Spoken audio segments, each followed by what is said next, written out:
The Wrong Bride, The Right Heart. Previous episodes are available on playlist, a link is given in the video description. Episode 8. Chapter 82. Gabriella, I'm not ready to go back. I pouted, my arms sliding around Jamie's waist as I snuggled into his side and peered up at him. We had just got off the plane and were on our way back to the apartment. The last 4 days had been incredible. After talking with my brother, Jamie invited him to have dinner with us and he really hit it off with everyone. Well, eventually he did. At first Rylan kept looking between Grant and Jamie, his brow furrowed as I saw a side to him I never had before. Jealousy. Rylan was super jealous at how well Jamie and Grant were getting along, and eventually that led to another drinking game. By the end of the night, they were all singing a song and dancing together while Jolie and I laughed our asses off. I even took a video. Now we were headed back to our homes and Grant went to California, which is where he lives full-time. Jamie did invite him to the upcoming charity event, though I was surprised and felt a tad bit nervous considering my dad would be there. That's another thing, I'm not looking forward to telling my dad everything. I guess now that I think about it, maybe that's why I don't want to go back. My dad shouldn't be home for another 2 days though, because Jamie said he went on some type of business trip earlier this week. So I have a few days to prepare. I know, but we have to. We have doctor appointments, and the event coming up. Jamie whispered softly before reaching up and gripping my chin. I felt his hand tilting my head back as he lowered down, pressing a deep kiss against my lips. I want to see how my babies are doing, he added, and I couldn't help but sigh dramatically. I guess you are right, I grumbled, making Jamie chuckle. I think my wife might be turning into a little brat, he teased, causing me to blink rapidly before shaking my head no. I put on the most innocent face I could muster as Jamie bent down, kissing me even deeper. I think I like it, that means I get to punish you more, he mumbled against me as I couldn't help but unbuckle my seatbelt and climb into his lap. I do love your punishments, Mr. Sinclair, I said, causing Jamie to groan as his arms snaked around my waist before settling his palms on my ass. You have no idea how crazy you make me, he growled as I felt him harden beneath me. Sir, we are here, Ray said before clearing his throat awkwardly. Another perk to coming home, we get our own bed back, one that won't break so easily, Jamie teased while attacking my neck with bites and kisses, making me giggle uncontrollably. After a few more seconds, I had to pry Jamie off of me as we were now heading to our apartment. The closer we got, the more excited I became. I guess it will be nice to be back in our place. After exiting the elevator, Jamie scooped me up into his arms and began carrying me to our door. I felt my stomach flip uncontrollably as I held onto him tight. Once we were in the house, a loud noise stopped Jamie in his tracks, making me look around in confusion. What was that? I whispered. Was that someone screaming? We waited a few more seconds as Jamie slowly set me down and positioned me behind his back. Someone is in the house, Jamie rushed out, his arm holding me protectively as he glanced over his shoulder where Ray had just walked in. He was bringing our luggage and noticed something was off. Then we heard it again, the sound of screaming, and that's when Ray took off down the hall with Jamie holding me tightly as he watched the direction Ray went. Ray kicked the door open where the sound was coming from, making someone scream yet again as Ray suddenly froze in place. That's when Ray's eyes darted toward us before looking back into the room as muffled voices started to speak. Then Jamie pulled me down the hall and I really wished he hadn't. My eyes peered into my dad's room before I quickly slapped my hands over them. Bunny! I didn't think you would be back so soon. My father rushed out, and the image of him in bed burned into my mind forever, but he wasn't alone. Maybe I should go. Monica stated awkwardly.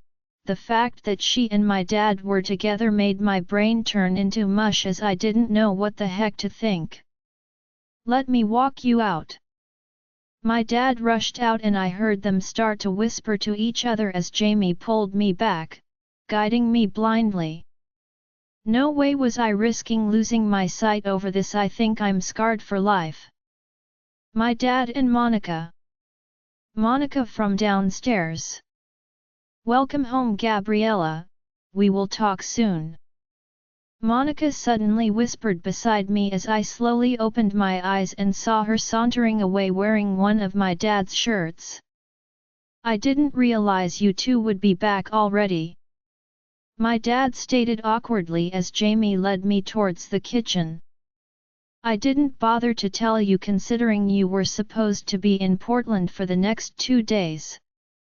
Jamie quipped before sitting me on a kitchen stool. Let me get you some water, baby. Jamie whispered against my ear as I stared down into my lap. Well, how did things go? My dad asked nervously, the tension in the room almost unbearable. Monica? You and Monica? I blurted, not able to avoid the elephant in the room. I mean, I know Monica would joke about my dad being hot, but she is around the same age as Jamie. Daddy could be well her dad. Sweetheart, I'm sorry you had to find out this way, it just kind of happened. He said softly, my eyes finally meeting his as I saw there was guilt filling them. We just stayed like that for a few moments, looking at one another as so many questions swirled inside of me. When? Was the first one that came to mind. My dad lifted his arm, scratching the back of his neck as his gaze darted away. The day after you left. It just kind of happened. He stated, before shifting nervously on his feet. I absorbed his words and began studying my dad carefully. I saw the way his skin seemed to glow, and the sadness he had before not so prominent. He seemed happy. She has really been there for me in ways I didn't think I needed, not just what you walked into. But she listens to me, not saying this will lead to anything. I mean, I'm not sure what she thinks about me exactly. My dad rambled as I couldn't help but stand and walk over towards him. Daddy, if she makes you happy then that's good. I spoke gently, my hand reaching for his as he looked up at me in surprise. It is. He asked in confusion and I couldn't help but smile and nod. Yes, it is. I stated, seeing my dad relax right before my eyes as I couldn't help but feel happy for him. I mean, it's a little weird, but Monica is a grown woman and if she likes my dad, then I support this, but I hope she isn't doing this just for fun. I really hope she feels for him like he seems to for her, because the last thing my daddy needs is to get hurt again. But now what I am about to tell him, might just do that. Jamie, I didn't know what was going on, but I can't lie and say I'm not surprised. Monica definitely has a certain taste in men and John checks all the boxes. I just don't want that shit going on in here, especially after that image will forever be burned into my mind. I didn't say a word, letting Gabriella handle this one as I stood in the kitchen awkwardly. But one look from Gabriella and I could feel her mood was changing. I knew she wanted to tell her dad about Katrina now. All I wanted to do was make love to my wife in my own bed. Is that so hard to ask? Why don't we go into the living room? There are some things we need to catch you up on, John. I informed my father-in-law as he pulled from Gabriella and turned towards me. Oh, did you find out more about Gabriella's half-brother? He asked curiously as I nodded once and walked up to my wife, placing my hand on her back gently. Let's sit and I will tell you everything we found, I stated, watching as John glanced between Gabriella and I before following us to the living room. Ray had just left and put Sawyer in charge for now as he went to take care of some business. I wasn't too concerned about having protection in the apartment anymore, considering we know who Gage is now and that he isn't much of a threat.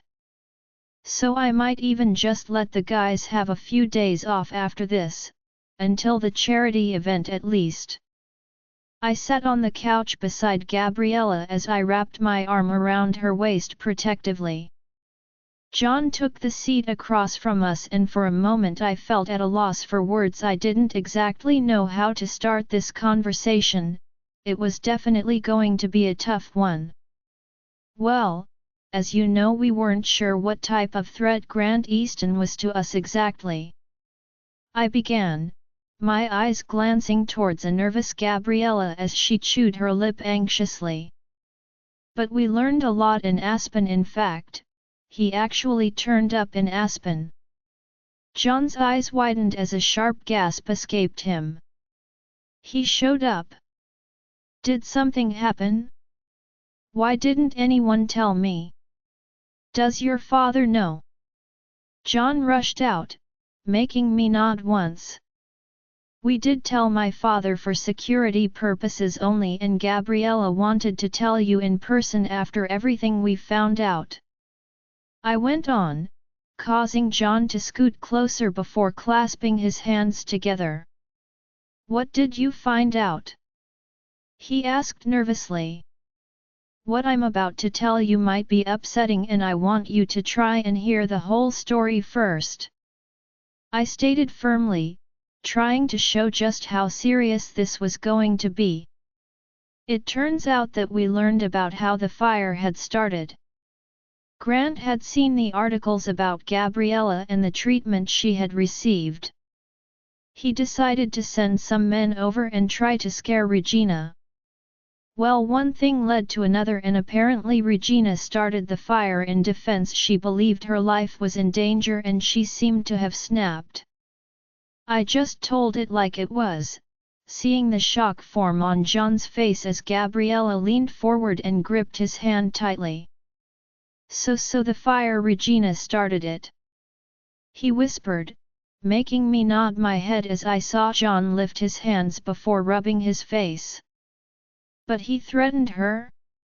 She must have feared for her life. I mean, I know Regina wasn't the kindest person, but she wouldn't hurt her children on purpose, right?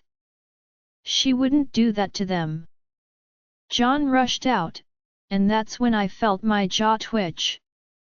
He says Regina wouldn't hurt her own children, but what about how she hurt Gabriella?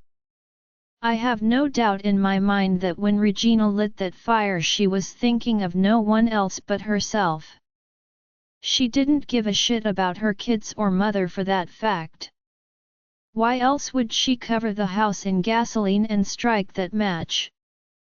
That isn't all, John, I stated coolly, trying to hold in my anger from how ignorant John was to the fact that those women were shitty people, and honestly, might have deserved it if I'm being honest. There is more? John asked, clearly already stunned by what I had just told him.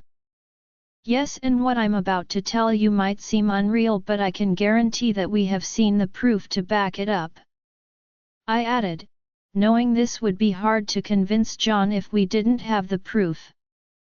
I took out my phone, opening the chat with Grant, and scrolled through the pictures of Katrina I had asked him to send. Then I came to the video and clicked it. I slowly rose from the couch and handed the phone to John. Press play when you are ready, I explained and turned back towards Gabriella as I could already see tears forming in her eyes. I quickly went to her side and wrapped her in a hug as John pressed the screen of my phone, then I just watched. I watched as John's eyes scanned the phone, a gasp escaping him as he brought the screen closer to his face. This isn't possible," he blurted, his gaze still locked onto the video that had Katrina in it. "Grant took her that day, he believes she might know some information about Amber's death involving Regina. He has been caring for her and Katrina thinks she is currently in a treatment facility. She doesn't know the truth," I went on, making John shoot up hastily. "He took my daughter? He is holding her hostage!" John yelled, causing Gabriella to flinch before she went to stand and go to her dad. It was hard to not cling to her, but I let her go and try to comfort her dad.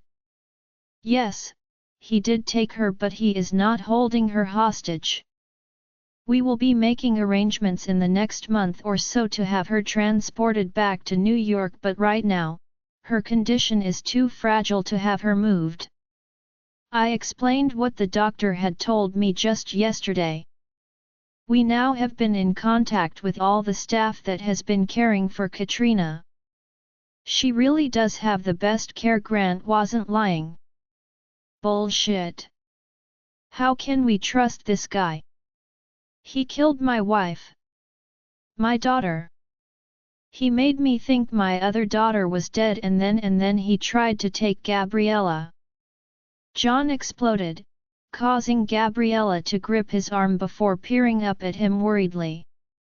"Daddy, calm down please," she stuttered as John brushed his hands through his hair in frustration. "No.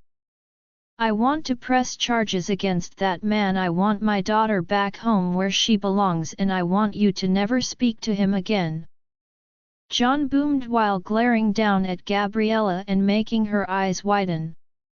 "No way am I letting him speak to her like that.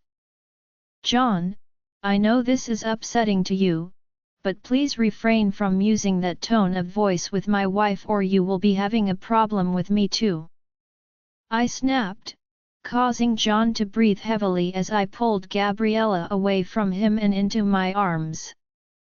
I was ready to punch the guy in the face. "I'm sorry Bunny, but I mean it. You are forbidden from seeing that man again and I am going to lock him up for the rest of his pathetic, useless life," John shouted and stormed out the door, leaving us both speechless. Yeah, he took that a lot worse than I thought he would. "Gabriella," I plopped down on the couch, my body going limp as Jamie quickly scooped me up and let out a soft chuckle. That went horrible," I muttered before burying my face into the crook of Jamie's neck. "I know, but let's give him some time. Remember how annoyed off I was at first?" Jamie reassured, making me nod as I looped my arms and legs around him tightly. Jamie started carrying me over to our room, and my body instantly grew tired. I felt like that whole situation just drained me completely. I didn't like the way he defended Regina like that though. How he still is painting this whole situation lightly," Jamie added, making me stiffen as I couldn't help but feel a little hurt. "I won't lie, it did sting when he defended her. I mean, I know she is dead and everything and it was tragic how it happened. But she wasn't a very nice person, as hard as that is for me to admit. I try so hard to see some type of good in all people. That was how I got through the abuse, holding on to whatever good I could, but with Regina, I could never think of a single one. I would even go as far as saying the good thing was that she made my daddy happy, but that was a far stretch. Now, seeing how easily he jumps to defend her, it hurts, and how she might even be involved in my mother's death makes me mad. Princess, I think you need to tell your dad about all of the abuse. I know for a fact that the article that came out just skimmed the surface. He needs to know the extent. Even I don't know all of it, I'm sure, Jamie spoke softly as I felt my chest swelling with emotion. Jamie is right, he doesn't know all of it, but I don't want to say all of it. The abuse I received was something I didn't quite understand. A part of me believed it was normal and that I deserved those punishments. How could I know any different? It was all I ever knew. I was an outsider, a mistake made by my father and mother that stained the Kensington name. I thought if I took the abuse, that maybe I would earn my place in this family, that they would eventually get out all of that hatred they had for me and have nothing left, but it was never ending, it was pure evil. I don't know if could say it. I stuttered, prompting Jamie to start rubbing my back in a comforting motion. Well, you said you used to write your dad letters, right? Jamie asked, and I nodded my head before pulling back and looking up into his eyes. Maybe that's what you can do, baby, write him a letter. Tell him exactly how you feel and the abuse you went through. I guess I never even thought of doing that. Jamie was right, that might be the best idea. Come on, let's get you in the bath. Jamie whispered, his hands starting to pull at my shirt as he began stripping me. Oh, by the way, my mom sent me a text and wanted to steal you away tomorrow. To go find a dress for the charity event. Jamie informed me. We were now in the bath and he was washing my back gently. Tea tomorrow? I asked, turning my head and peering back at him. Yeah, I have a couple of meetings I need to go to. Will you be okay with just my mom? Obviously Ray will be joining you as well. He added the last part as I quickly turned in his lap and wrapped my arms around his neck. Yes, thank you, baby. I cooed, pressing into him deeply as I began feathering soft kisses along his jawline. I was surprised Jamie agreed to this. Maybe now that we know Grant isn't a threat, he will be a lot more lenient on me going out. Tomorrow I want you to pick whatever dress you like. I want you to feel like the princess you are. Gabriella, if you start doing that you are going to make me lose control. Jamie growled, causing my smirk to widen as I tightened my grip. I like when you lose control. I breathed, and that was all it took. The next thing I knew, be nice and loud for me, baby, I need to hear you scream. Jamie gritted through his teeth before slamming me down, making me do just that. After our bath, Jamie got me dressed and went to his office, taking care of a few work things. That's when I decided to sit down and do what Jamie suggested earlier. I took out a piece of paper and a pen, my heart racing as I began writing out everything I felt. I wrote about the times I felt so unwanted, so unloved, that I almost enjoyed the attention I would get from being punished. It was the only interaction I would have with my supposed family. I spoke about how I wanted to tell my dad so badly, but I was afraid he would get rid of me for causing problems. I never truly felt like I belonged until I met Jamie. I never felt like I had a purpose and wasn't sure why I was even born to begin with. I began believing those things they told me. I truly thought just maybe I was a mistake. Tears fell onto the paper, splattering across the ink as I poured my heart and soul out. I felt a part of me breaking inside before mending back together as all of my pain and hurt was finally being released. It was healing. I stared down, my eyes scanning all of the words that I had written down, and reread them over and over again. Then I started to realize some things that I didn't before. I felt abandoned by my dad and my mom. I felt like I wasn't loved, and when I was, it was out of pity. Did my dad ever really love me? Wouldn't he have known I was being abused if he did? Wouldn't he have seen how badly I was hurting? Or maybe I just wished he would have. I slowly rose from the chair, my hand trembling as I reached for the paper and folded it gently. I slipped it inside of an envelope and took a deep steadying breath. I knew Jamie had been watching me. I felt him hovering behind me a few times, but I was so deep into expressing myself that I hadn't responded, so when I turned and saw him standing there, I wasn't surprised. "Would you like me to go with you?"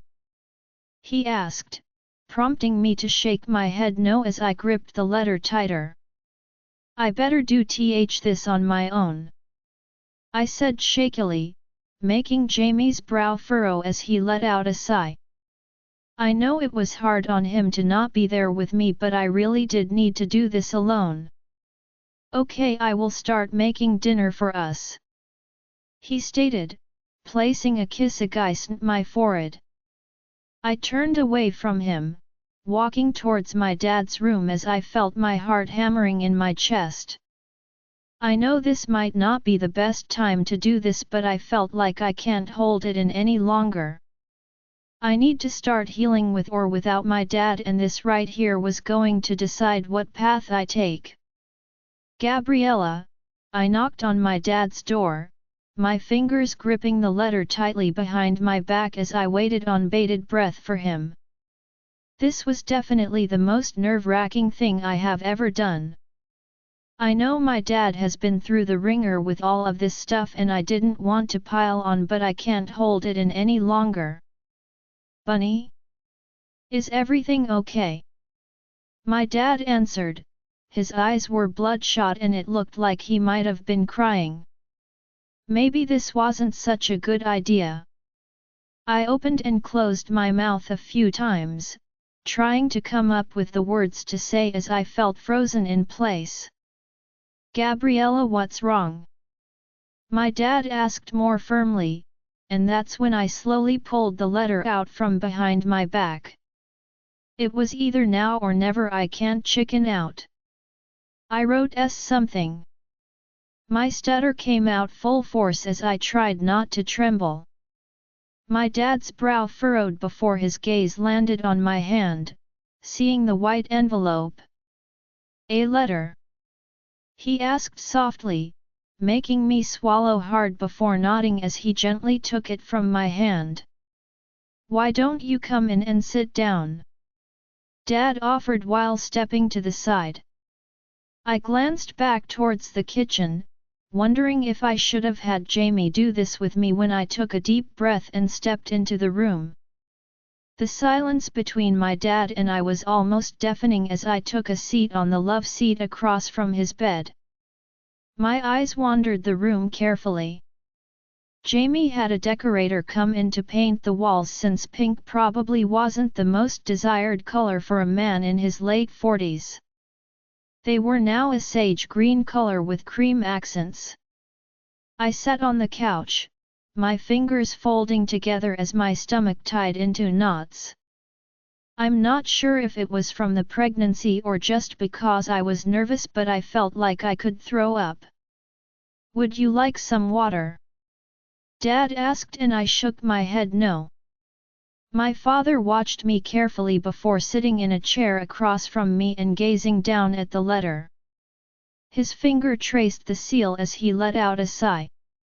"I haven't gotten one of your letters in a long time," he whispered, and then I felt even worse. This letter was nothing like the ones I would send him. Those were filled with lies and fantasies. This one was only filled with the harsh reality of what my life really had been like. My dad tore into the envelope, my heart picking up its pace as he pulled the folded white paper out and opened it up. Then he started to read it. My eyes were glued to his face, watching every emotion that passed through him as I felt my heart ache. I knew when he got to the worst of it because a sharp gasp escaped him, and then his hands gripped the paper so tightly, I thought it might just tear in half.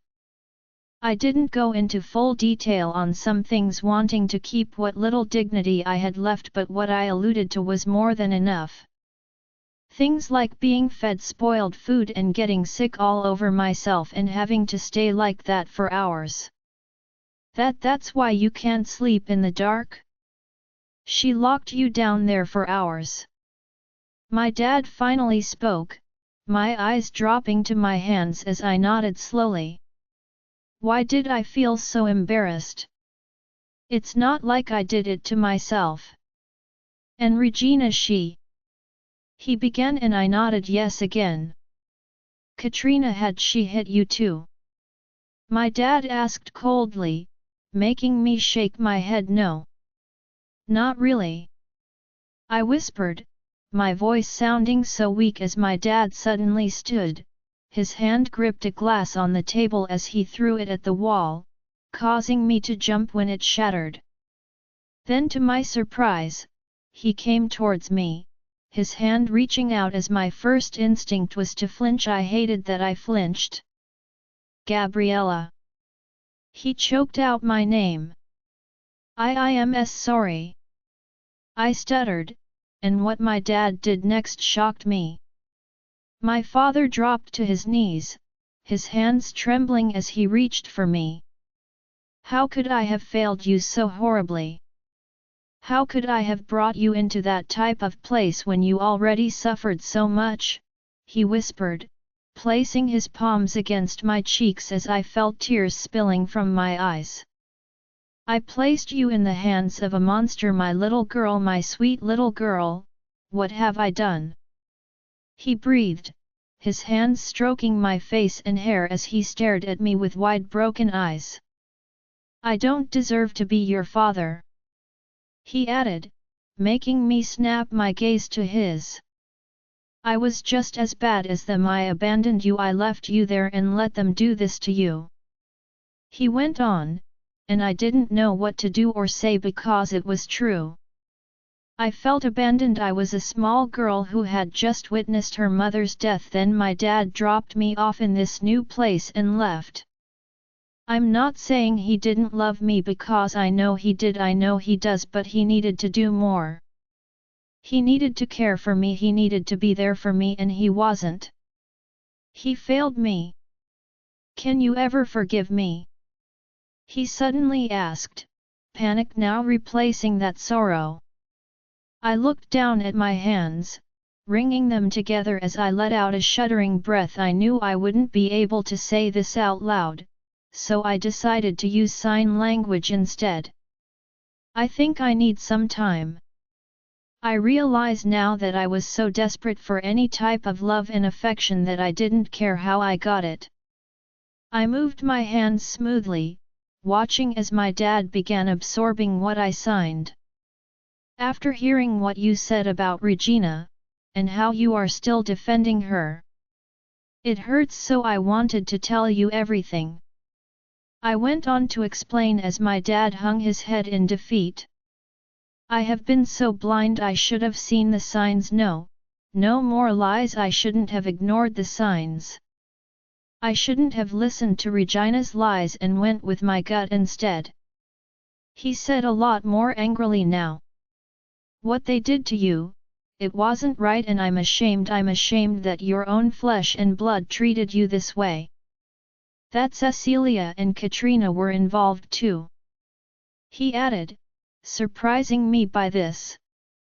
The fact that you still care for your sister after all of that, it makes me realize how much we don't deserve you. I'm sorry, Gabriella.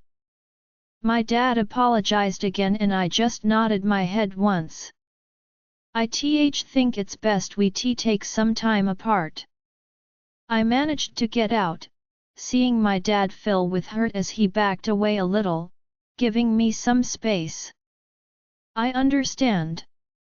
My dad whispered.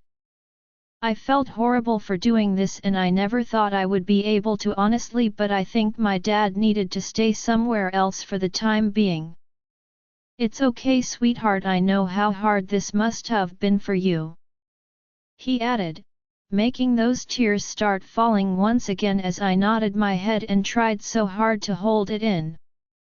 I do love you, Daddy," I added, causing my dad to rush forward and wrap his arms around me as I let out a sob.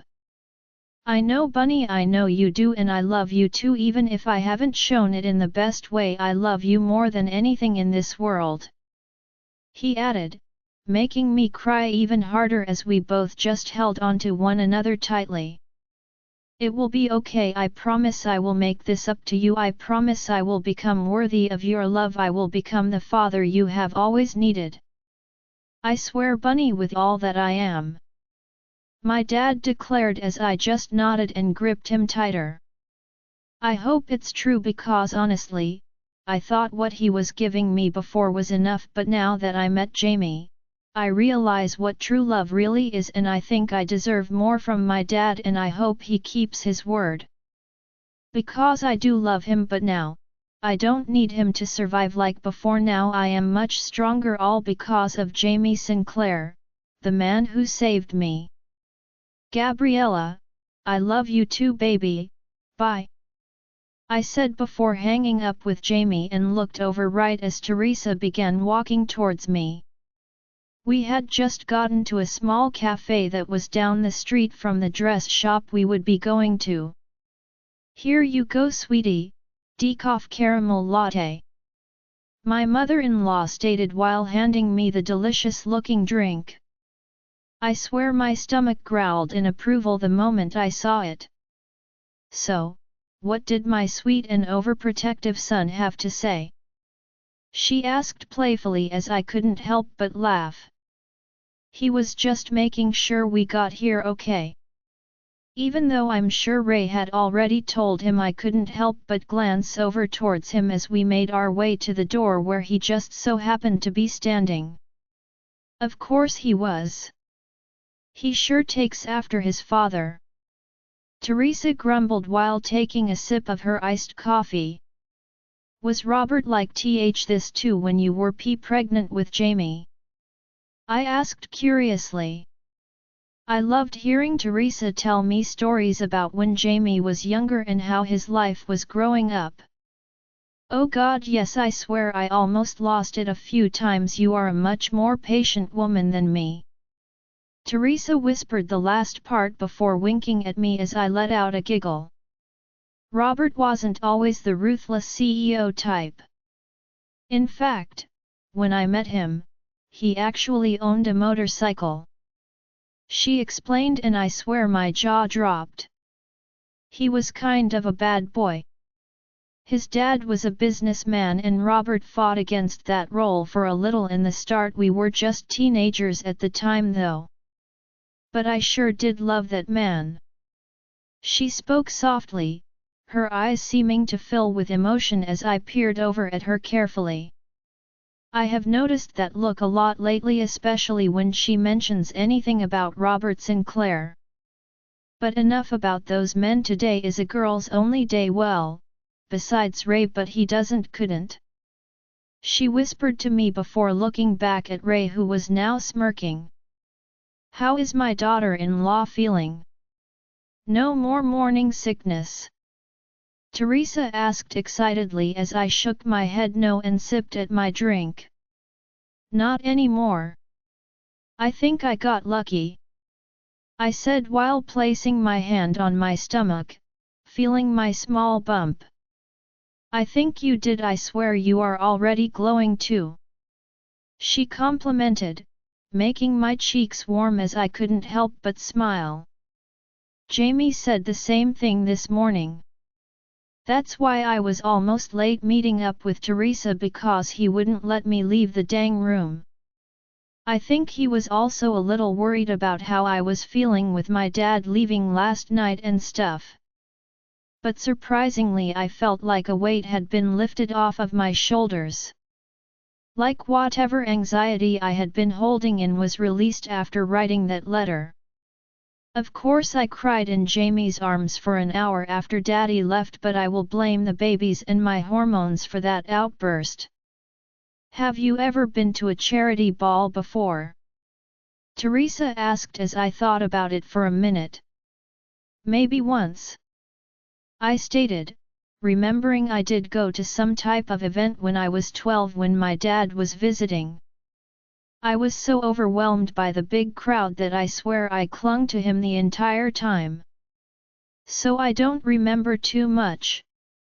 Well, there will be a lot of people there, and considering you are the wife of a CEO, we have to make sure you stand out from the crowd even though I'm sure you would no matter what you wear. She added, causing me to blush yet again as we approached a building with beautiful gowns displayed in a window out front. The designer here is actually a long-time friend. We met at an event just like this when Robert and I were still married. I won't say how long ago because it will make me feel old. Teresa muttered, making me laugh before shaking my head no. You're not old, I said, prompting her to smile widely. If you say it, then it must be true. Before I could respond, Ray stepped ahead of us and reached for the handle of a long glass door. I couldn't help but gasp as we stepped into the building. I swear I didn't even know where to look first. Hanging above us was a large crystal chandelier, the shiny clear pieces sparkled beneath the light beautifully.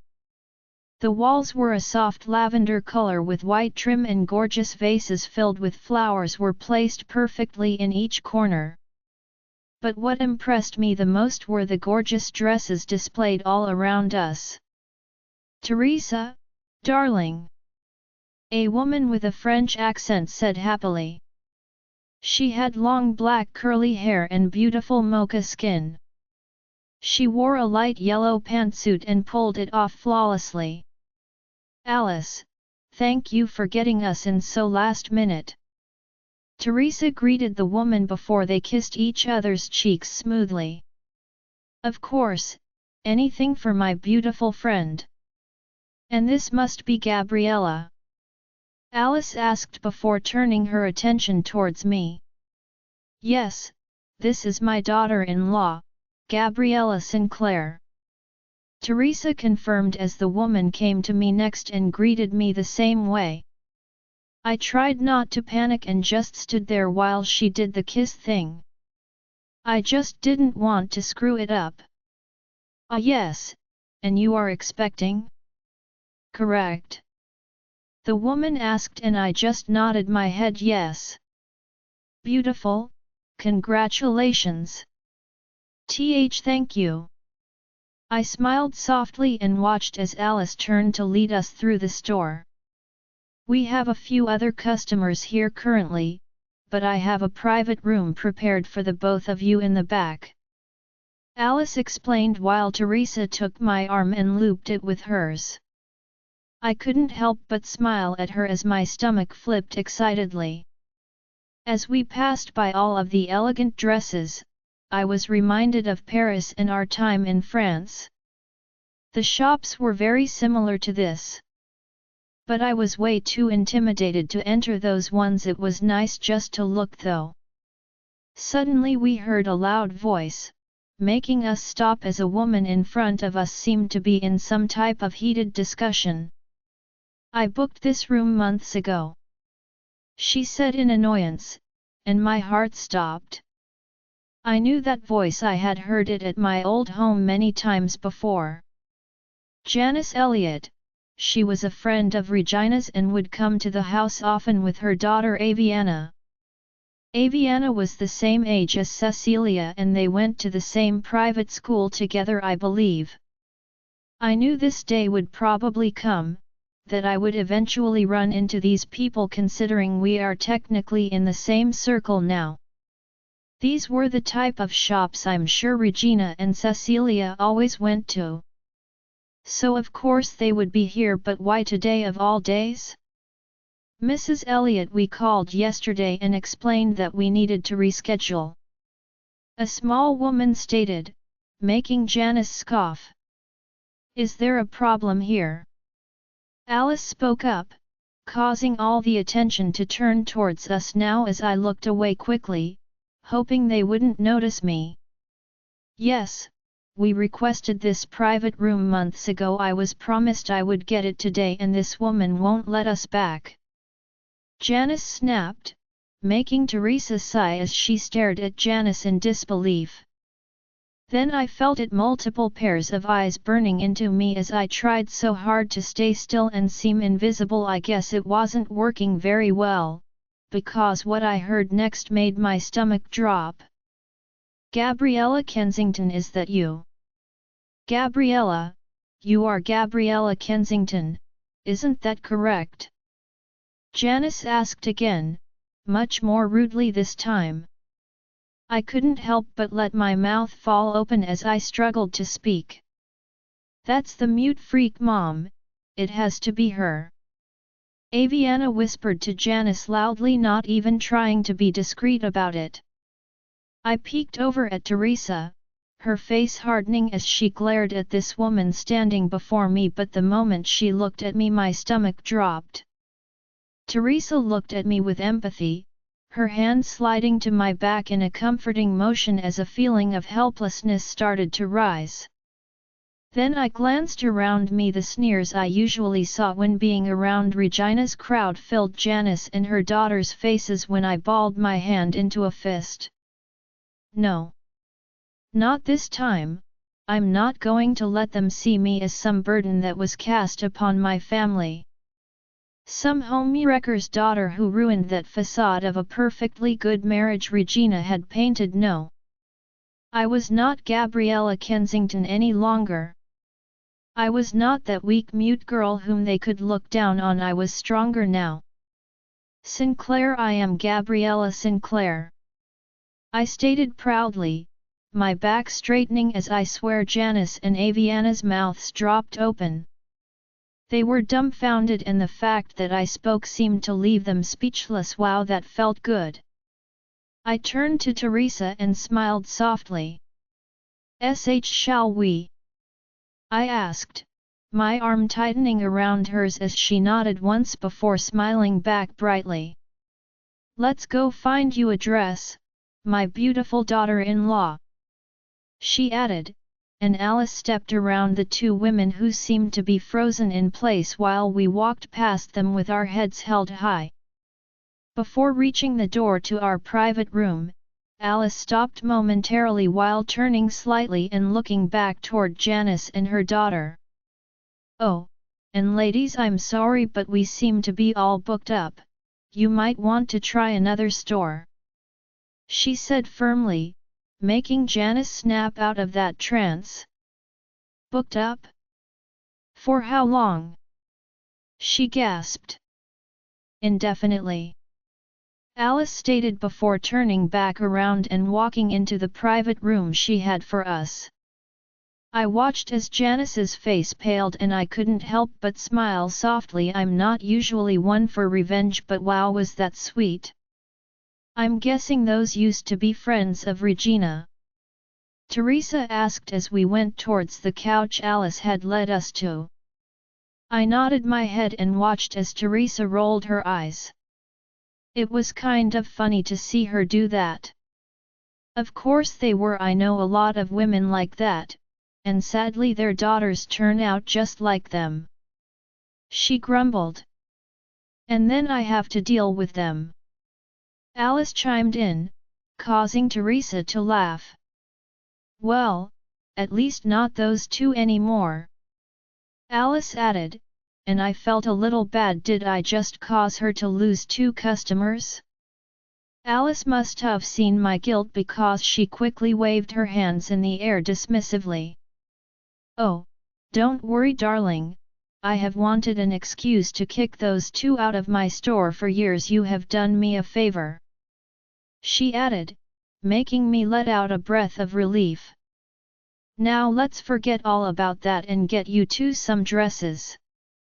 Alice clapped her hands and quickly pulled out a clothing rack from behind a silk curtain that must have been the area to get dressed in. My eyes widened in surprise as I viewed the beautiful gowns that hung elegantly from the rack. There were all different types. Some seemed to be made of soft silks that flowed to the floor, and others were covered in sequins sparkling beneath the lights. "Well, shall we?" Teresa asked excitedly as I nodded my head and went to look closer at the dresses. At first I began trying on my usual style ones that were modest and in shades of soft pastels, but I wasn't feeling it this time. That seemed so boring for some reason. Even though Teresa said I looked gorgeous in every single dress, I didn't feel like they really fit me anymore. Well, the new me. Then my eyes began to wander, being drawn to a deep red gown that had a corset bodice with gorgeous silk fabric that flowed down to the ground beautifully. "Would you like to try it on?" Alice asked, following where my gaze had landed. I nodded my head, watching as she pulled the dress off the rack and brought it to the changing room. The moment I put this dress on, wow, I was truly speechless. I looked in the mirror. The deep red was so vibrant against my creamy white skin. For a moment I hesitated, wondering if Jamie would get upset if I wore this, but then I took a deep breath and smiled at myself before walking out. It's not like I was on full display, it just hugged my body perfectly and showed off my figure.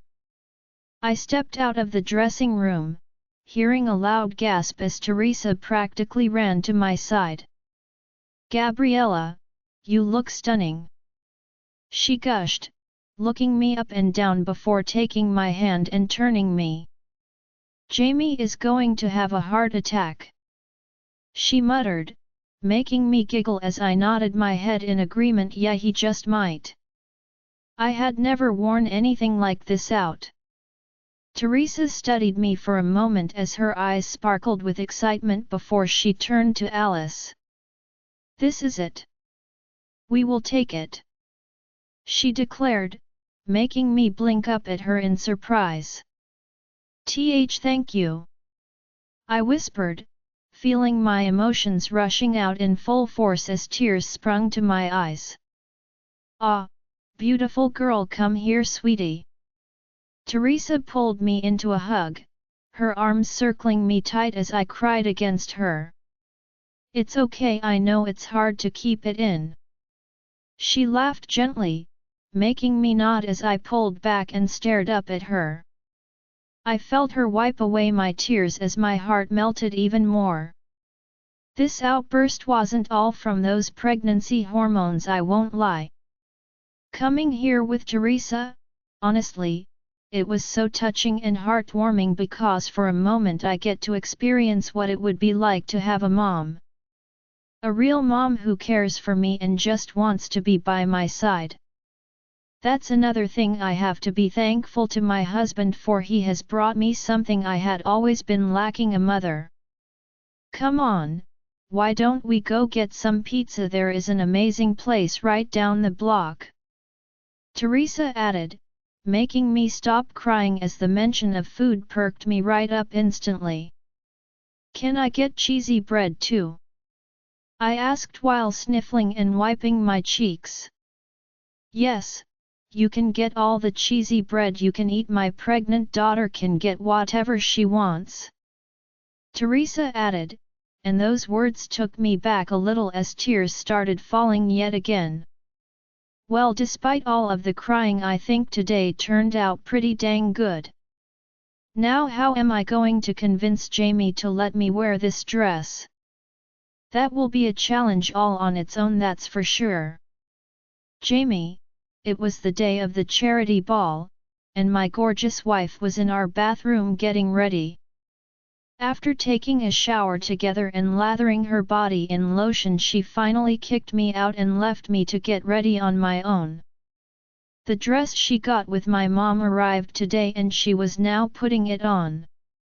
For some reason, Gabriella wouldn't let me see it first, and I am dying to know what it looks like. I love seeing my wife try on clothes. She looks amazing in anything and it's a guilty pleasure of mine. I don't know why. I mean, I never thought I would be that type of guy, the one that sits in the dressing room, watching eagerly as their spouse comes out in different outfits each time. It's thrilling to me.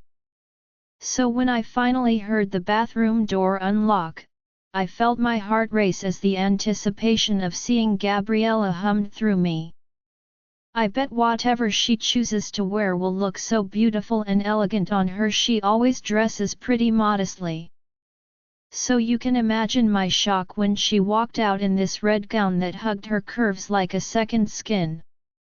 I gasped, not realizing I said that out loud until Gabriella smiled at me shyly.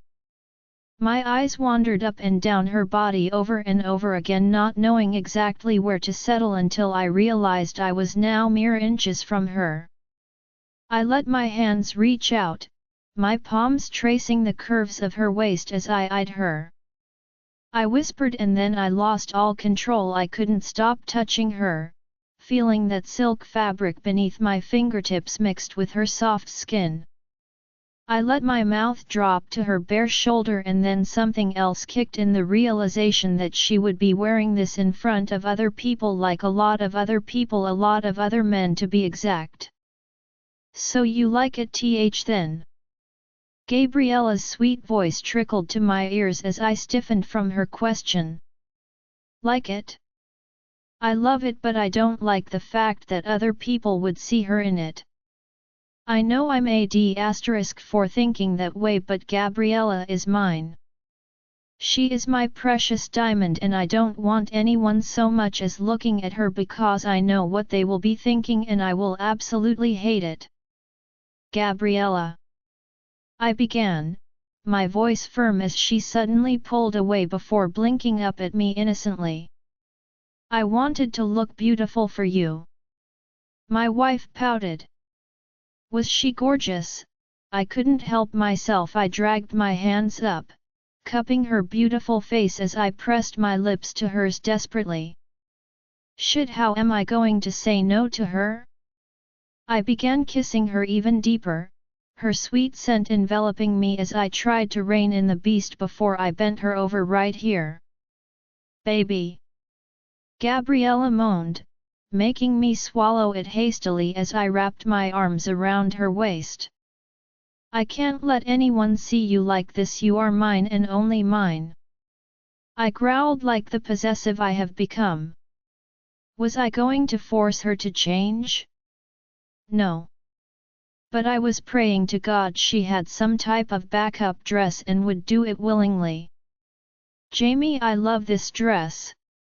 She grumbled, and I knew there was no convincing her at that point.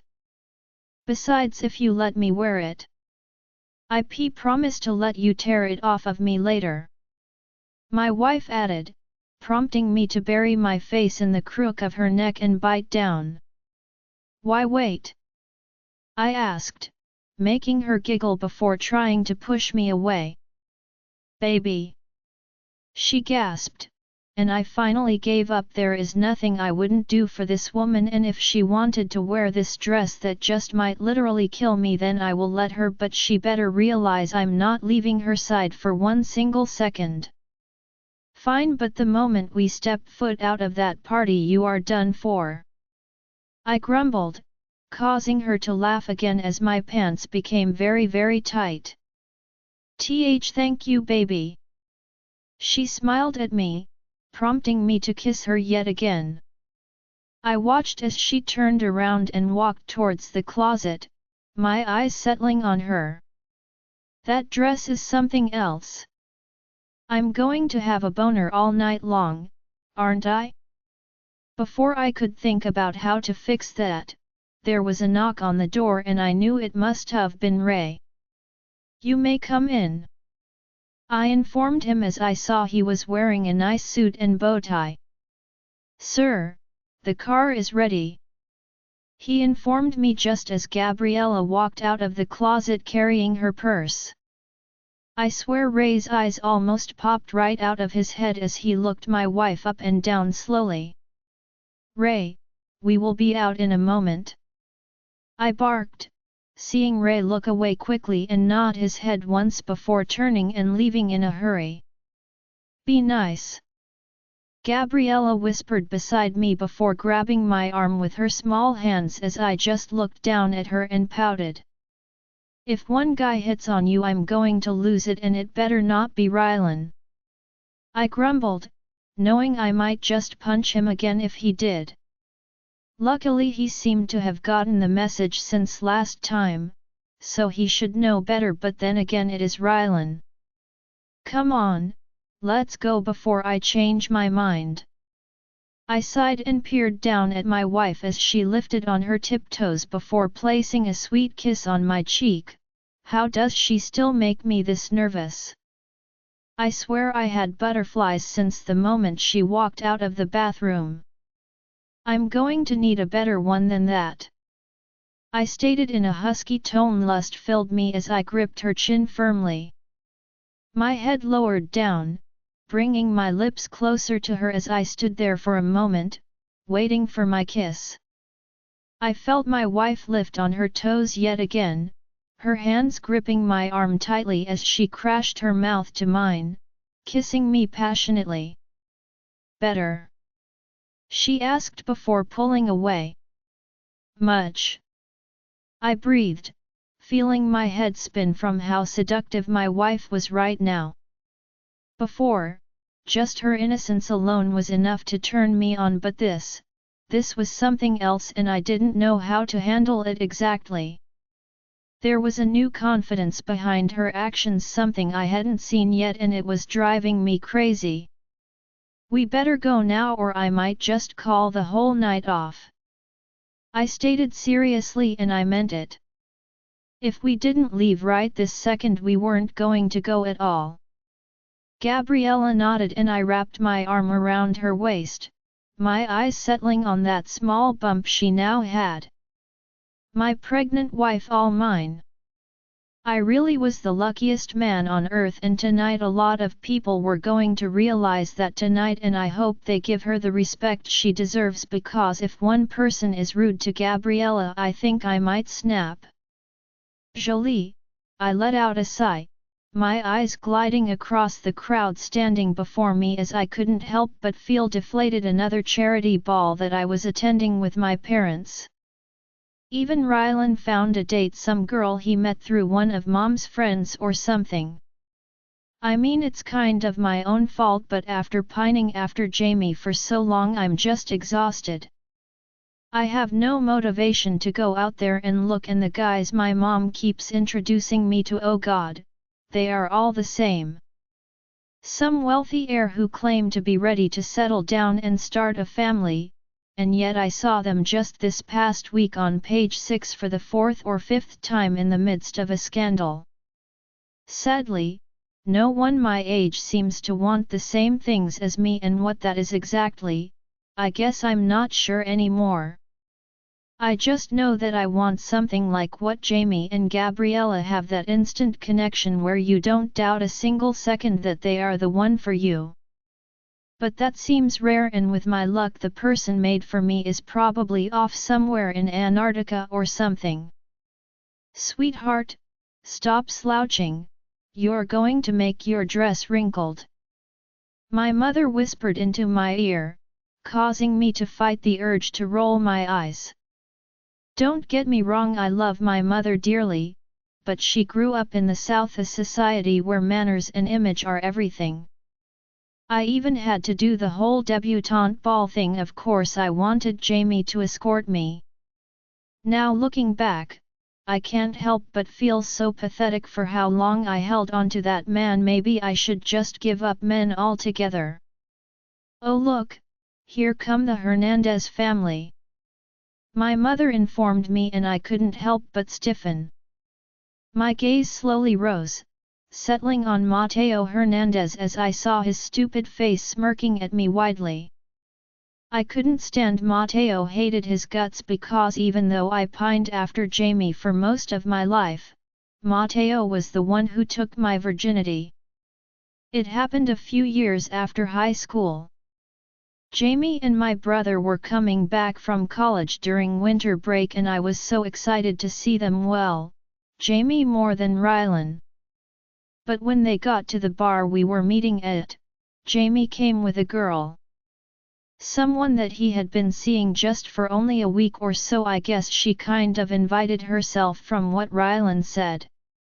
But I drank a lot that night, and after Jamie left with the girl, I stayed behind. That's where Matteo comes in.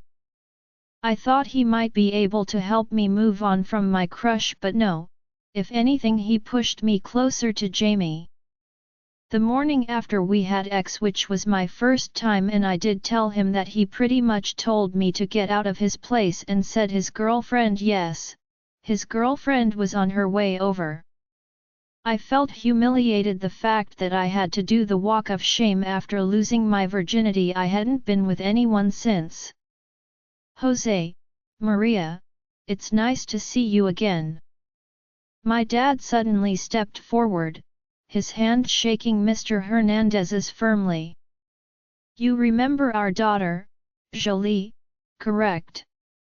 My father asked while motioning towards me. I saw Matteo blatantly checking me out as his eyes wandered up and down my blush pink dress. My mother picked out a floral gown with a mesh overlay that had flowers stitched into the bodice. The fabric clung to my curves, but the top was straight across, making it more modest.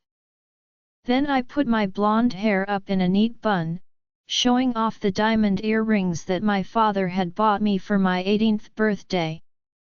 My dress was beautiful, but I don't think that's what Matteo was admiring about it, and the mere thought made my skin crawl. I can't believe I slept with that guy. Of course, such a beauty, just like her mother. Mr. Hernandez commented, making me frown slightly as I saw the old man eyeing my mom. I guess the apple didn't fall too far from the tree. Dad seemed to pick up on the same thing I did as he wrapped his arm around Mom's waist before pulling her closer to him. My mom just giggled and waved her hand in the air dismissively. Oh Jose, you do flatter me. My mom stated before looking up at my dad and giving him a reassuring smile. They are another couple who seemed to be made for one another. My dad, Edward Walters, was always the strong and silent type, while my mother Caroline was outgoing and bubbly. Rylan has her personality to a T. Nolan is a lot more like our dad, and I seem to be in the middle. I definitely look just like my mom though. This must be Matteo then. I haven't seen you in a few years. You turned into such a handsome man, hasn't he, Jolie? My mother added, making me stiffen as I tried my hardest not to look disgusted. Yes, nice to see you again, I stated stiffly, trying to muster any type of smile I could. I glanced behind a smug-looking Matteo as my eyes quickly landed on Jamie and then Gabriella. I swear my jaw almost hit the floor when I noticed her dress. Go Gabby! She looks beautiful, and Jamie, well, he doesn't look too happy. Why does that make me want to laugh? Jolie, did you hear what I just said? My mother asked when I nodded and pulled away from her slightly. Yes, if you will excuse me though, I think I saw Gabriella Sinclair just walk in. I stated quickly before walking away as fast as I could and went to step towards my friend. Man, was I relieved to see her. I was about to step around someone when I felt a large hand grip my arm from behind. Where are you off to so eagerly? That deep annoying voice whispered next to my ear, making my body shudder as I turned to see Matteo now standing behind me. Can you please let me go? I am trying to say hi to my friends like I said. I muttered as politely as I could, feeling completely annoyed by this. Not until we have a word first. I've been looking forward to seeing you all week long, he stated before tugging me towards him. I felt my brow furrow as I looked up at Matteo in confusion. What do you mean? I asked, watching as Matteo's eyes seemed to darken before glancing down at my body longingly. Your mother didn't inform you? About what? I snapped, wishing he would just tell me already. Geez.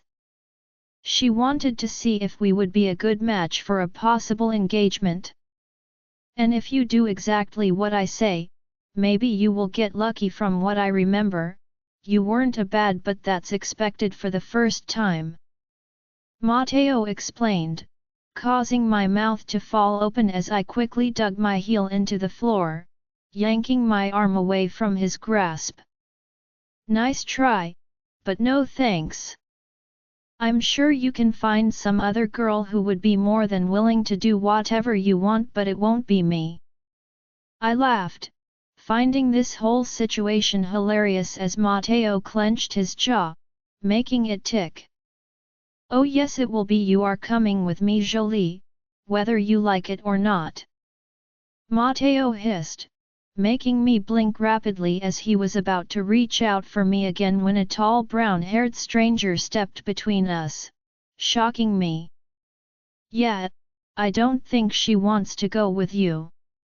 Alder, I've officially been in New York for 2 months now. I feel like my life seems to have some type of purpose again, and I know what I'm going to do with it. Ever since my father, Dave King, was arrested for money laundering and attempted murder, things hadn't been easy. I had to take King Corporations and restart it from the ground up. No one wanted to be associated with the King name after the news hit, which honestly might have been for the best. The people that my father had chosen to invest in the company weren't the most upstanding individuals. So we let them all go, and the shares my mother owns, she decided to hand them all over to me. She believes my younger brother Caspian and I should decide what happened to the King name. Viva King, my mother, grew up in a wealthy family. Her father is the head of his own company and resides here in New York. That's mostly why I moved here. When I came to meet with my grandfather, Walt Alvarez, I wasn't sure what to expect. He was one of the wealthiest men in New York, and some have said how he got that way wasn't always legal, so naturally my mother kept my little brother and I at a distance. So I never really knew my grandfather, just a few phone calls here and there. But after coming here and meeting him, I realize he isn't the monster some have painted him to be. Yes, he is intimidating, but maybe his old age has softened him, because the man I saw was nothing but humble and kind, and I felt a strange bond with him, like I was supposed to come to New York. Something was pulling me here, and at first, I believed it was to rebrand and grow the King Corporations, but then, I saw her. My grandfather asked me to attend a charity ball with him and my grandmother. It was an event hosted by Sinclair Industries. Grandpa Walt was even able to get me a chance to meet Robert Sinclair, the head of Sinclair Industries, the most influential company in New York. So naturally I took it, but little did I know that tonight would change everything in more ways than one. I know this sounds cliché, and I might have had a weakness for blondes before, but when I laid eyes on the woman in the pink dress, I felt my whole world flip upside down. I didn't want to be a creep, so I followed her around at a safe distance like a weirdo instead of approaching her like a normal person would, and the moment that man started to harass her, my feet began moving on their own accord. You are coming with me, Jolie, whether you like it or not, he hissed, making me step between him and this woman who must have been named Jolie. Yeah, I don't think she wants to go with you, I said coolly, feeling the woman behind me as I swear my skin tingled just from being next to her. Who was this girl? And you are? He asked rudely, his back straightening as he tried to seem a lot taller, which wasn't much help, considering I had a good 6 inches on him. Someone who witnessed you harassing this young woman here. She clearly has no desire to go with you, I stated, staring down at the guy as he seemed to get angrier by the second. What happens between me and my fiancé is no concern to you." He spat, making my stomach drop as I quickly pushed that feeling aside. Of course a girl like this would be taken. "I'm not your fiancé, Matteo, in fact I don't even like you." The little firecracker spat, making me fight the smile that threatened to pull at my face. I glanced down at her small curvy frame, watching as she stepped out from behind me and glared at the man who seemed to have some type of fixation with her. Why did that annoy me so much? "Not yet, but you will be soon. Besides, you seemed to like me plenty enough that night you begged me to take your virginity." Is this dude serious? He is airing out that type of personal information in front of a stranger? I glanced over at the woman, seeing her cheeks were now red as she seemed to be frozen with embarrassment. I stepped forward, my body mere inches from this prick as I looked down at him angrily. "I suggest you listen to me carefully, because I'm only going to say this once. She is clearly not interested in you even if you had something going on before. She seems to have moved on and you might be wise to do the same," I said coolly, watching as the guy scoffed and pressed his chest up to mine, trying to intimidate me. "And who are you to tell me what to do? None of this even concerns you." He spat, and all I could do was smile. I might not be as good of a fighter as my little brother Caspian, he is a hockey player after all, but I know a spineless D** when I see one, and this guy is all talk. It concerned me the moment she said no. "I have a feeling she wasn't the first person to tell you that either, and I'm guessing you don't take no for an answer, so the way that I see it, you deserves to get him kicked and I don't mind being the one to do it." I spoke firmly, my voice filled with a promise as I stared him down. I know this isn't the place to get in a fight, but something inside me wanted to protect this girl at all costs. The guy glanced behind me, his eyes meeting Jolie's as I wished so badly that I could punch him right now. "This isn't over, we will be talking later," he hissed to her before turning on his heel and leaving. I watched his back until he rounded a corner and finally let out the breath I had been holding. Then I went to turn, expecting to see the feisty blonde behind me, but she was gone too, causing my heart to drop as I began searching the crowd. Where did she go? I didn't even get to introduce myself. I glanced around the room, looking for that blonde hair as I wanted to make sure she was okay, but before I could, my grandfather came into view and began waving me over. "Alder, come here, I would like you to meet someone," he said happily as I did one last gaze around the room before walking to my grandfather. I don't know how this was possible, but I swear I could feel her close by, like I could feel her gaze on me from somewhere in the room, and I just couldn't find her. "Robert, this is my grandson I have been telling you about." "Alder, this is Robert Sinclair." Why did it feel like everything just changed? I don't know why, but something tells me that this is the start of something new. Whatever it is, I just hope I get to see that woman again. "Jolie," I felt my heart racing, my hands trembling at my side as I pressed my back against the wall and took 3 deep steadying breaths. Who was that? I don't think I have seen him before, but the moment he stepped in front of me I swear all the air had been knocked out of my lungs. I have never had that type of reaction to a guy before, not even Jamie to that extent, and then hearing what Matteo said to him and how humiliated I felt, there was no way I could stick around after that. "Oh, God, how embarrassing!" I grumbled before placing my palms over my face.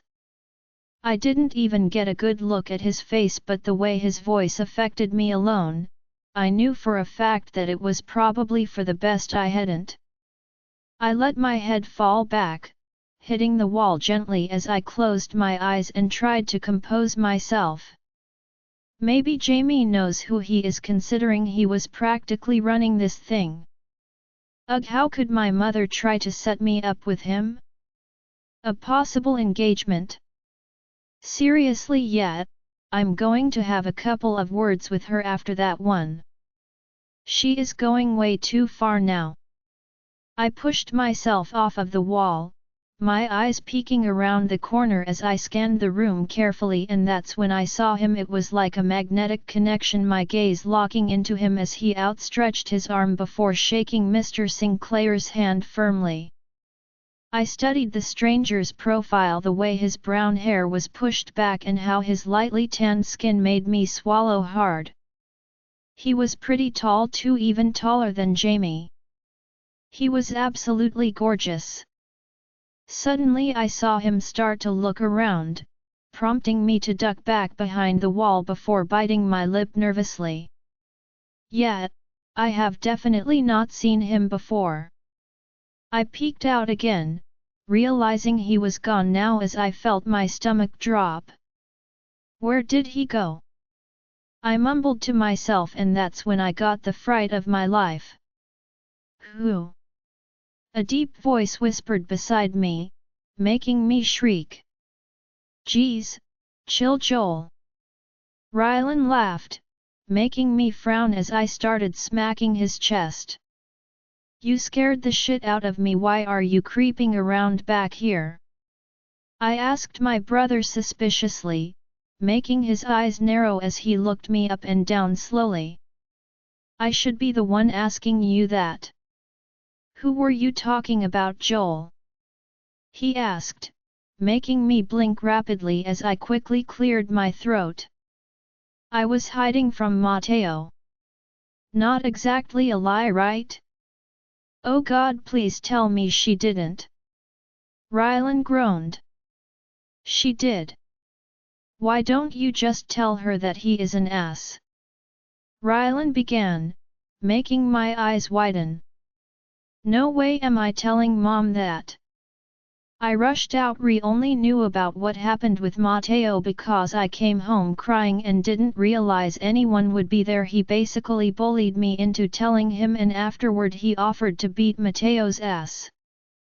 I was tempted to let him, but I really just wanted to forget the whole thing. It was my choice to sleep with him. I guess I just thought he was a nice guy at first. Boy, was I wrong. You don't have to tell her everything, just say he gives you the creeps. That is enough to get Dad on your side. Rylan said, and he wasn't wrong. My dad was totally against Mom always trying to set me up on dates. He has helped me get out of more than a few. Speaking of creepy dates, where is yours? I teased, wanting to take the conversation off of me. Well, about that, when Mom said Kimberly, I thought she meant Kimberly Roberts, not Kimberly Clark. He muttered, and I couldn't help myself. I immediately burst into laughter, knowing Rylan must have been trying to find a hiding spot just like me then. Kimberly Clark was a year younger than us. She was the total stuck-up princess type and definitely had unreachable expectations. She asked me why I didn't bring her any gifts when I picked her up. I brought flowers. She looked at them like they were some type of trash I found off the side of the road. Rylan mumbled, prompting me to reach up and pat home on the shoulder. Yeah, looks like we're both screwed tonight, but hey, at least we are in this together. I smiled brightly, making Rylan sigh before peeking out at the crowd. Mom's definitely looking for you, and have you seen J.A.? Rylan suddenly blurted, making me look out next to him. What? I asked, curious about what you saw. He actually let her leave the house like that? Jamie exclaimed, shock filling his voice as he stared at Gabriella, who was just across the room from us. He doesn't need to let her do anything. She is her own person. I scolded my brother, making Rylan scoff. I know Jolie, but Jamie is protective, you know he doesn't want anyone to even look at her, and wow, she looks incredible," he said, making me roll my eyes. "Rylan needs to find a girl fast, he is spiraling. Oh, that traitor," he suddenly grumbled, making me follow his gaze once again as I saw Jamie laughing at something someone said. Then I realized that someone was Gabriella's half-brother, Grant. "Wow, he cleans up pretty good," I muttered, making Rylan shoot me a glare now. "Whose side are you on?" he mumbled, irritation clearly filling his voice. I thought you guys made up in Aspen, you were singing Backstreet Boys together and everything," I reminded him. "I mean, I have the video proof on my phone, I could whip it out right now." "Don't even, and that was just a facade, one drunken night can't fix everything, I don't trust that guy," he added before looking back at Jamie and watching them carefully. It's the jealously talking, you know Jamie is the best judge of character, plus with Gabriella involved, there is no way he would put her in danger like that," I reminded him. "Still, I am in the doghouse because of that guy, and now Jamie is giving him a free pass and doesn't even answer my calls," Rylan exclaimed, and I knew this really was upsetting him. "Well, maybe it has to do more with how you flirt with Gabriella all the time," I added, not wanting to dive too deep into this, but someone has to say it might as well be me. "What? That's just playing around, Jamie knows I'm not serious." Rylan waved his hand dismissively as I let out a long deep breath. Still, it annoys him, and obviously Grant isn't going to be hitting on Gabriella, well, you would hope not. But maybe Jamie just feels more comfortable with him by her in that sense, I don't know," I mumbled, and I could see Rylan thinking this over. "Fine, I will stop doing it, I just love seeing Jamie get all annoyed off," he added, making me laugh. "I know you do, but just give it a rest for a while, plus, I think you are too invested in their relationship, who knows, maybe you will meet your dream girl here tonight," I said happily while elbowing my brother, trying to cheer him up. "Now you're starting to sound like Mom," he grumbled, and that one really made me laugh. "Rylan? Rylan, where are you?" a shrill voice called out, making Rylan's eyes widen as Kimberly came into view. Her bright red hair was up on a high ponytail, and she had a small purse in her hands. Wait, was that a dog inside of it? Who brings a chihuahua to a charity ball? Shit, I gotta hide. Good luck with Mom," Rylan whispered hastily and took off running just as Kimberly spotted him. "Rylan! Over here!" she called out, and I tried so hard to stifle my laugh as I felt a lot better now after talking to my brother. He can always cheer me up no matter what. Maybe it's the twin bond we have or something, but it works every time. I went around the corner, but before I could even take a full step I ran straight into someone, causing me to almost stumble back. But before I could, I felt two strong hands gripping my waist as I let out a gasp. Then I saw him, my mystery guy.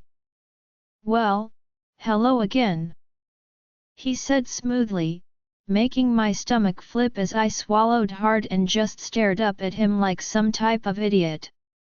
"Hi," I breathed, getting a better look at his face as my first thoughts were confirmed. Yep, he was gorgeous. I peered into his deep blue eyes, getting completely lost in them for a moment as we just stood there. "It's Jolie, correct?" he asked, making me nod as the way he said my name caused my heart to flutter. "I'm Alder King."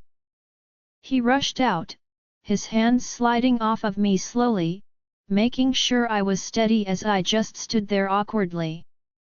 I was wondering if I could possibly, Jolie, there you are. I have been searching for you everywhere.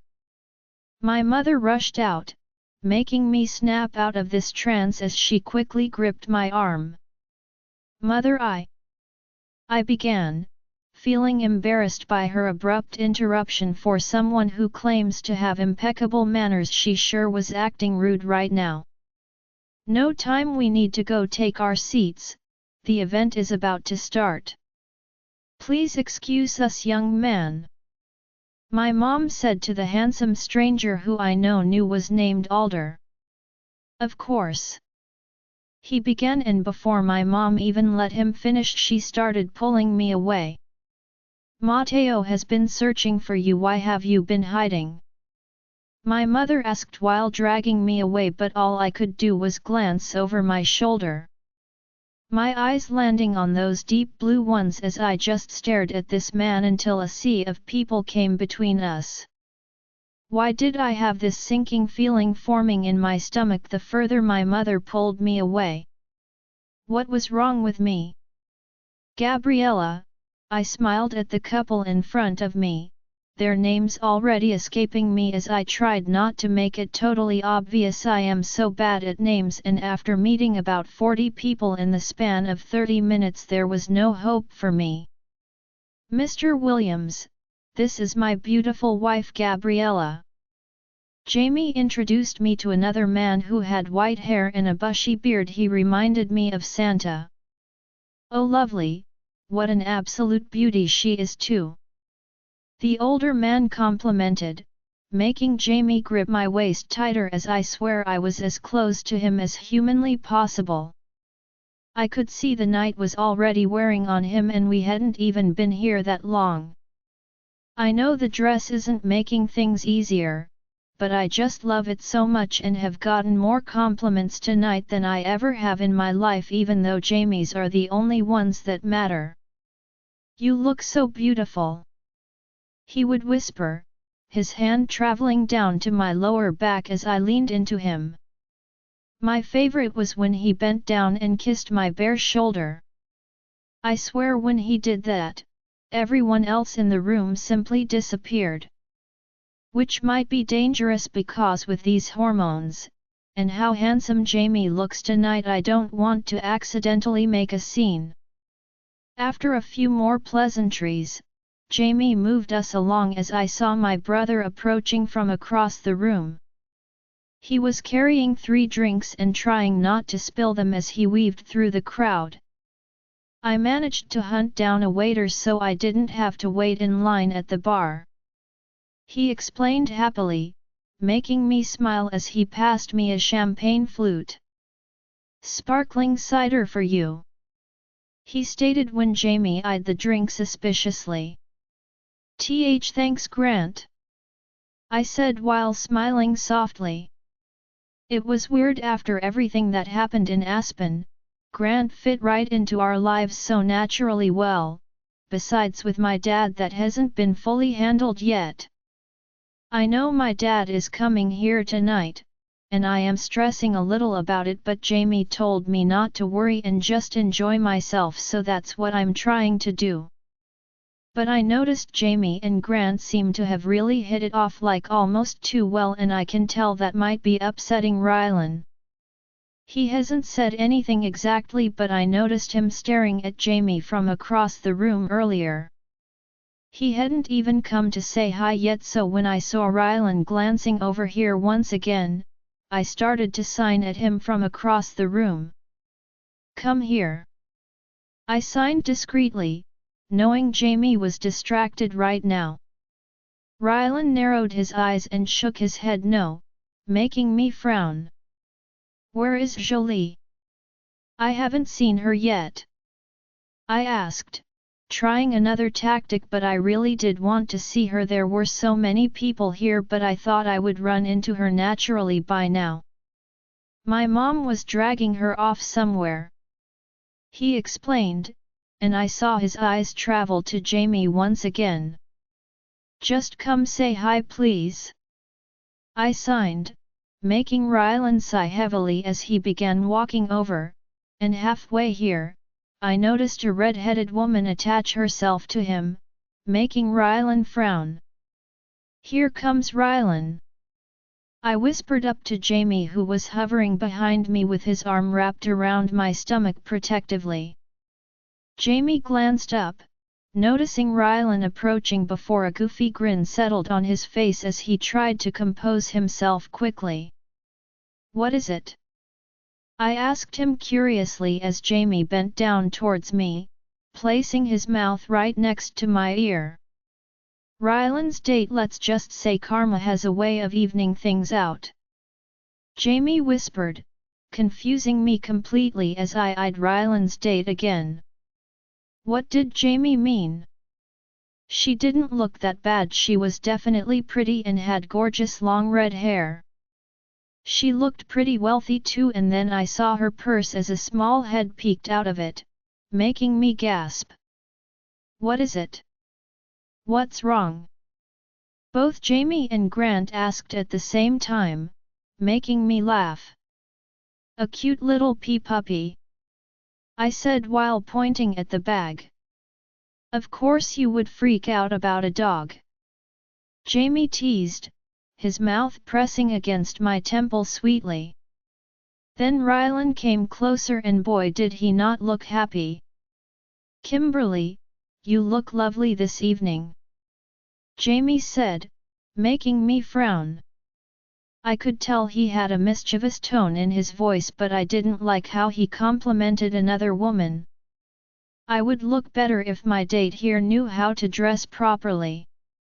The young woman scoffed, making me blink my eyes rapidly.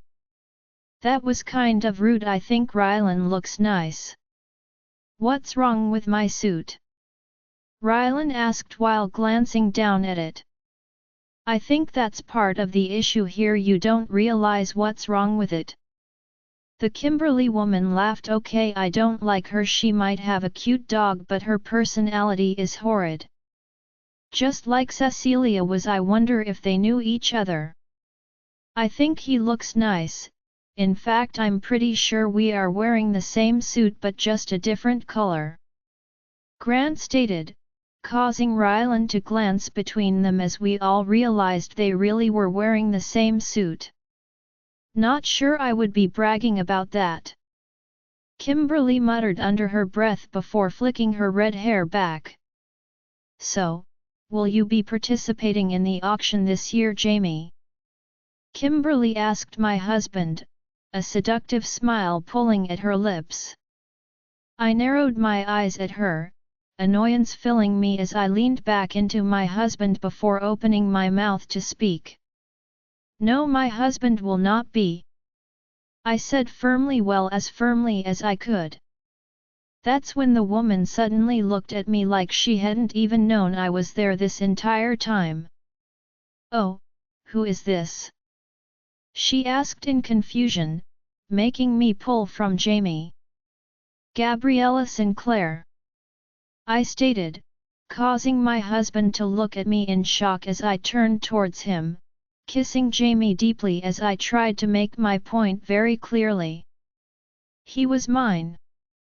"Interesting, I thought you always had a thing for brunettes," Kimberly commented after I pulled away, making Jamie look at her with a bored expression. "Why would she think that? I never had a thing for anyone besides my wife," Jamie declared, making Kimberly smirk in response. "Well, I heard Eva was back in town, so I half expected her to be the one by your side tonight," the woman remarked, making my eyes glance towards Jamie, who just glared at the woman angrily. "I think it's time to go find our seats," Rylan suddenly interrupted, his hand gripping Kimberly's arm as he tried to pull her away. "Why? I was just starting to have fun," she added, making Jamie step closer. "I suggest you go to your seat now before I find someone else to fill it," he stated coolly, making me look between them as I saw Kimberly finally back down. I will give Eva your best regards then Rylan, let's go. Kimberly snapped, making Rylan scoff before crossing his arms in front of his chest. No way in. Go with her Rylan, we will make our way over there shortly. Jamie stated calmly and I could tell there was some type of hidden message behind it. Fine, see you there. Rylan nodded and that's when Grant stepped forward. I will head over there with you, he said, following behind Rylan and that horrible woman.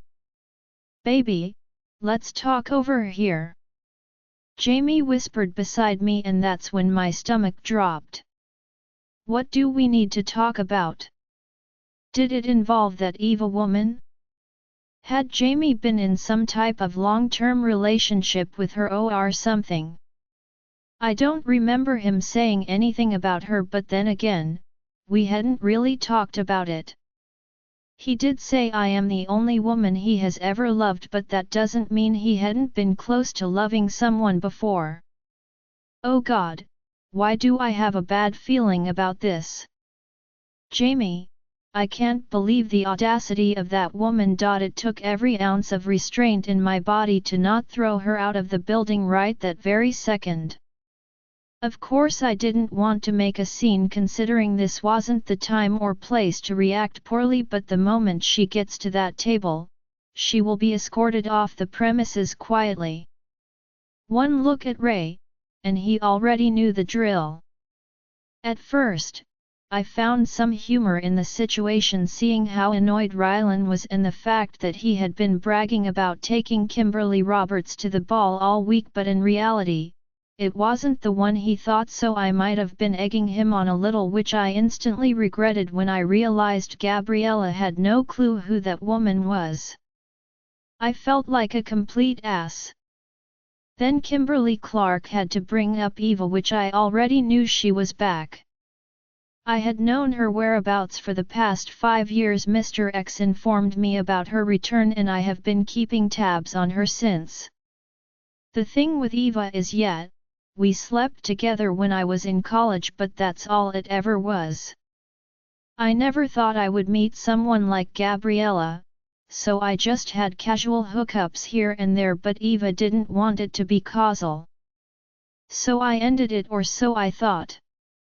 She went around, spreading rumors that I had gotten her pregnant and forced her to get an abortion. That's when my father stepped in and threatened to sue her. Then the stalking began and the restraining order. She went off the deep end. Finally, she seemed to move on and attach herself to some rich guy in Europe, and last I knew, she was married with a kid. Kimberly was one of her friends at the time but never got involved before. I think a lot of people believed the rumors Eva spread about me, considering I wasn't exactly the warmest person, but I didn't really give a shit until that stuff started affecting my family. I began choosing my future partners a lot more wisely after that, but when I said Gabriella was the only woman I have ever loved, I meant it. All that stuff before was me being someone trying to satisfy his needs and not wanting to commit to anyone. Looking back, I just wish I hadn't done any of it. If I knew Gabriella was out there, I would have waited for her. But considering my dad wanted me to marry someone to benefit the company, I thought I would never meet someone like her. Truthfully, I never knew someone like her could even exist. I glanced down at my Gabriella. Her eyes were big and full of worry as I hated how much baggage I was bringing into this marriage. First, it was the Jolie thing, even though I didn't do anything with her, but still, and now it's one of my previous hookups from the past. I led my wife to a private corner, my palms gliding down her bare arms before gripping her hands. "Are you okay?" I asked, making her shrug as I felt my heart breaking for her. I'm sorry for saying that to her. I didn't really think she looked good. I was just trying to tease Rylan. I rushed out feeling like as Gabriella peered up at me adorably. You are the only woman I see ever. I admitted, meaning every word. It was true, there was no one else in this world but her. Really? She asked sadly, making me nod my head adamantly as I bent down and gripped her chin firmly. Yes, you are it for me, Gabriella Sinclair, you were the moment I locked eyes with you that day.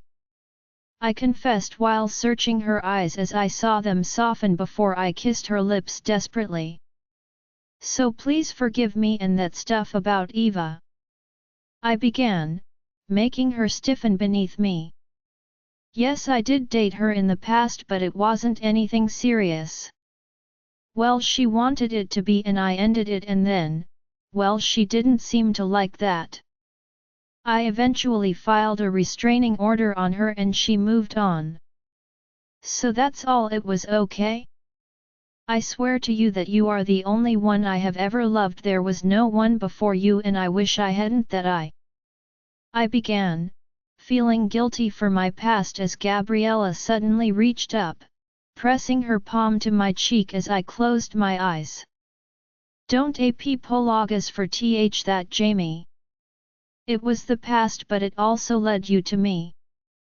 She whispered, making my heart ache as I bent my head, resting my brow against hers as I let out a shuddering breath. I wish it was just you in my heart, it is only you. I confessed, making her arms slide around me as she pulled herself closer. I know I love you, she stated, and I couldn't take it any longer. I kissed my wife passionately, my arms wrapping around her body as our mouths fused together. I don't even know how I got so lucky, how this woman could love someone like me. I'm starting to realize that maybe Gabriella wasn't the only one who was saved, just maybe she saved me too. She turned this cold-hearted man into someone who now loves her with all of his heart and soul. And what I feel for her goes beyond anything I could have ever imagined. She is my everything and I am so scared something is going to take her from me. I love you so much, Gabriella. So much. I gasped, my eyes fluttering open as I was met with those piercing blue ones. Could be because now you are stuck with me, well, us. She smiled widely, her hand rubbing her stomach as I couldn't help but laugh. Why was she so cute? I felt my stomach flip as I lowered down, my hands resting on either side of her waist as I kissed her stomach twice. I really am the luckiest man on earth, I declared, knowing it was the truth.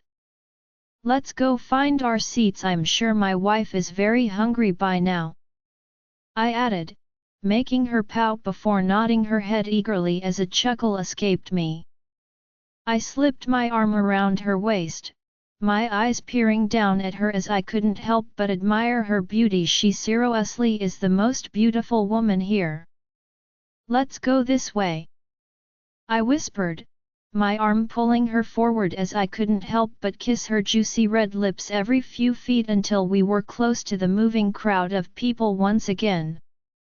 Sir, it has been taken care of, Ray informed me while stepping to my side quickly.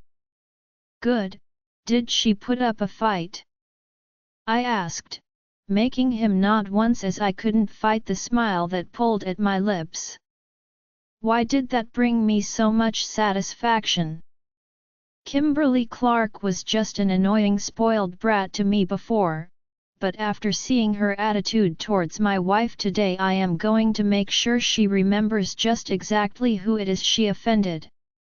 Ah, there you are, son. Have you been trying to hide my beautiful daughter-in-law from me all night? My father boomed happily while approaching us, causing my gaze to glide towards him slowly.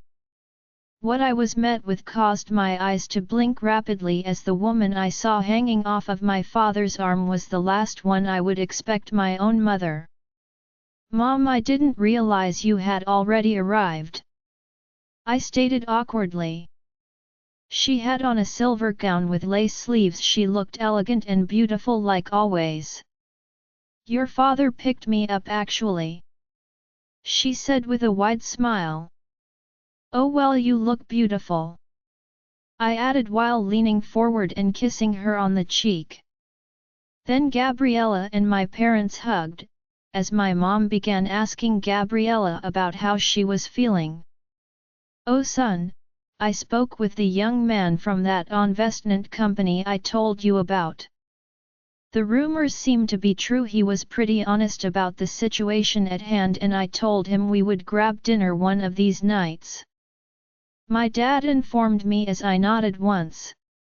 "He doesn't seem to be arrogant like his father was. I got a good feeling about it." My dad continued as I let my gaze wander around the dining room slowly. I knew who he was speaking about, Alder King. We have been watching his company carefully after he took over for his father. I haven't seen anything suspicious yet, so a dinner might be good to get a feel on him.